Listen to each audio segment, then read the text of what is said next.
Comprendre pour gagner s'intéresse aujourd'hui au déferrage. Courir bien et longtemps, ce n'est pas si compliqué. Il faut avoir une bonne condition physique, une bonne hygiène de vie, se sentir léger et surtout être équipé du matériel adapté.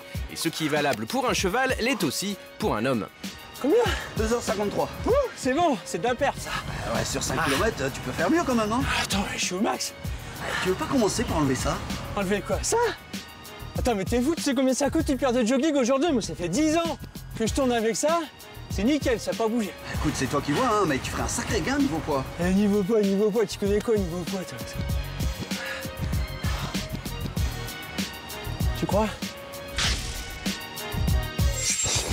Et oui, c'est bien connu, quand on est léger, on va plus vite. Et c'est pareil pour les chevaux quand ils sont déferrés. Mais attention, ça ne marche pas forcément à tous les coups. Il faut ménager sa monture, assurer ses arrières. Alors qu'est-ce que le déferrage? Pourquoi et à quel moment le faire? Quand parier sur les chevaux déferrés? Quels conseils donner aux parieurs? Pour nous en parler, pour nous conseiller, tous les acteurs du monde hippique, des entraîneurs, des propriétaires, des drivers, des journalistes et même un maréchal Ferrand. Et puis nous reviendrons sur la fabuleuse histoire de Général du Pommeau, le plus célèbre des déferrés qui fut surnommé le général aux pieds nus. Comprendre pour gagner, c'est l'émission de tous les parieurs. Et vous voilà parti.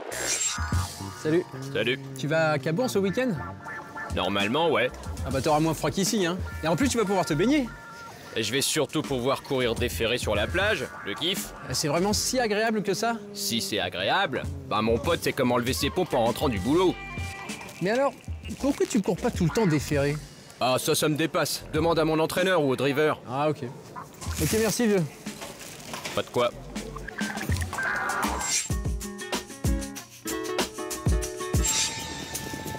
Quand déferrer, quand ne pas déferrer, quels paramètres prendre en compte et d'abord pourquoi déferrer? Au cœur d'une journée de course à Paris-Vincennes, les meilleurs spécialistes nous répondent. Le contact au sol n'est pas le même. Un cheval déferré des 4 pieds, ça renvoie le sang, le pied renvoie le sang, le contact au sol est plus rapide. Il répète plus souvent ses foulées et il a plus d'amplitude dans le geste, donc ça fait quelques mètres en plus à l'arrivée. C'est vraiment un gros plus. Les chevaux sont améliorés, des fois pour certains c'est 25 mètres, 30 mètres, 40 mètres, c'est impressionnant. À tel point qu'aujourd'hui, le déferrage est devenu la norme. Dans les grandes courses, on est tous déferrés parce que on n'a pas le choix. On n'a pas le choix, tout le monde défère, donc on est obligé de le faire. Mais le déferrage est-il pour autant la solution idéale? Réponse, pas forcément, et surtout, pas tout le temps. La fréquence de déferrage, après, c'est l'entraîneur qui est le plus à même de juger la possibilité de le faire, parce que un cheval, de toute façon, si on lui retire les fers alors que ses pieds sont un peu usés, il va souffrir et à ce moment-là, il risque de moins bien courir. Le déferrage, c'est bien quand on a une chance logique dans la course, c'est-à-dire que le cheval a fait ses rentrées, comme on dit, et puis il est prêt physiquement. Après, au niveau allure, c'est vrai qu'il y a certains chevaux qui sont handicapés par les aplombs des membres, et là, on peut pas faire autrement avec les antérieurs, quand ils se cognent, ou les postérieurs, ça dépend. Course de préparation, où c'est pas forcément des bons engagements, on les défère pas forcément, on défère pour les belles courses et on peut pas déférer à chaque fois. Bien sûr, parce que les chevaux n'ont pas les pieds pour être déférés à chaque fois. Car déferrer un cheval, c'est d'abord se préoccuper de sa santé. Bonjour. Votre cheval, il est déferré ou pas? Non, pas encore. Ah, pas encore? Parce que vous avez pas couru? Voilà, on défère seulement au moment de la course. On fait les hits ferrés pour leur préserver la corde du sabot et la sole, et on défère juste après. Et ça va faire une grosse différence pour vous? C'est une jument qui trotte gros, donc le poids est l'ennemi de la vitesse. Donc ça va lui permettre de l'alléger et surtout d'avoir plus d'amplitude.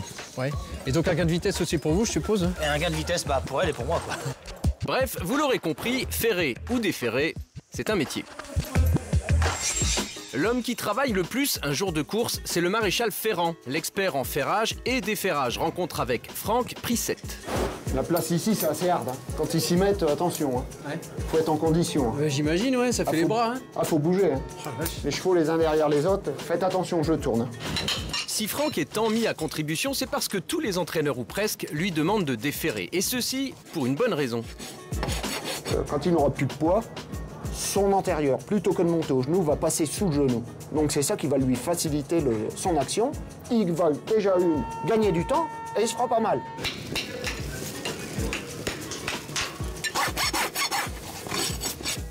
Et alors, par contre, vous êtes ferré, vous. Ouais, bah, ferré, ça. Ferré des 1 jeune. Et quand il n'y en a plus, il y en a encore. Là, c'est du déferrage des postérieurs. Ça, c'est quoi? Souvent, des chevaux qui ont tendance à engager assez fort l'arrière-main et pour éviter qu'ils viennent s'arracher les glomes, qu'ils se touchent le devant et puis se mettent à la faute. Donc, on les défère derrière. Sur une seule journée de course à Paris-Vincennes, Franck Prissette voit en moyenne passer une trentaine de chevaux. Les 4 fers sont enlevés, prêts à faire feu. La mission est remplie. Voilà, au suivant. Bon, allez, on passe au pari. Il y a un moment, faut se lancer. Bonjour. Bonjour. Alors, dans la 4e, le 9 gagnant, 3 €, s'il vous plaît. Et puis le 3 et le 4 placés, 5 €. Et voilà qui fera 13 €, monsieur. Ah, et bien alors pour 2 de plus, le 8 déféré, s'il vous plaît. Ah, c'est pas possible, ça. Comment ça, c'est pas possible? Mais vous jouez gagnant, vous jouez placé, mais vous ne pouvez pas jouer déféré. Non, mais moi, je vous parie que le 8 sera déféré. Je viens de voir le maréchal Ferrand. C'est une info, hein.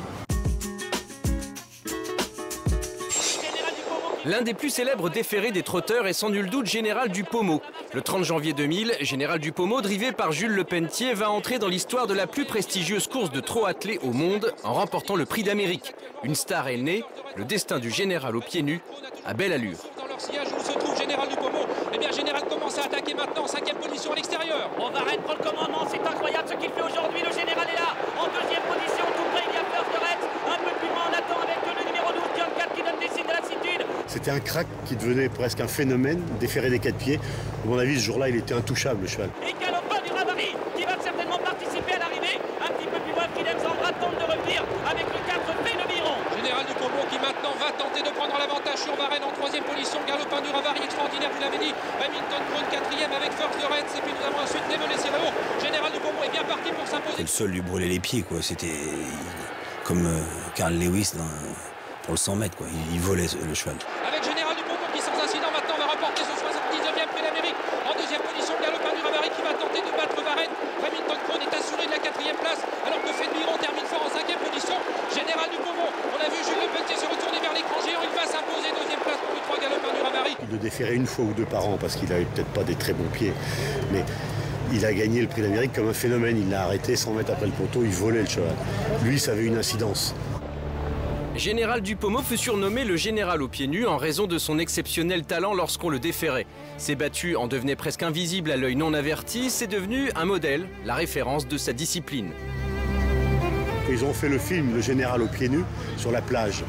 Ils l'ont déféré des 4 pieds le jour où les gens ont été le filmer.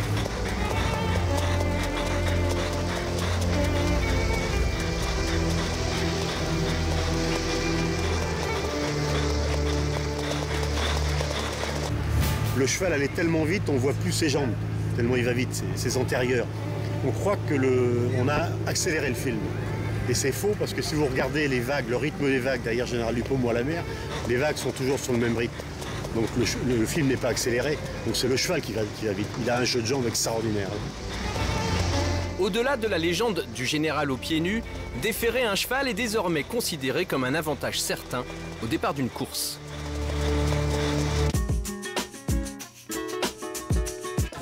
Si tous les chevaux déférés l'emportaient, il y aurait 10 vainqueurs par course. Alors voici quelques conseils pour optimiser vos paris. Attention, conseils d'experts.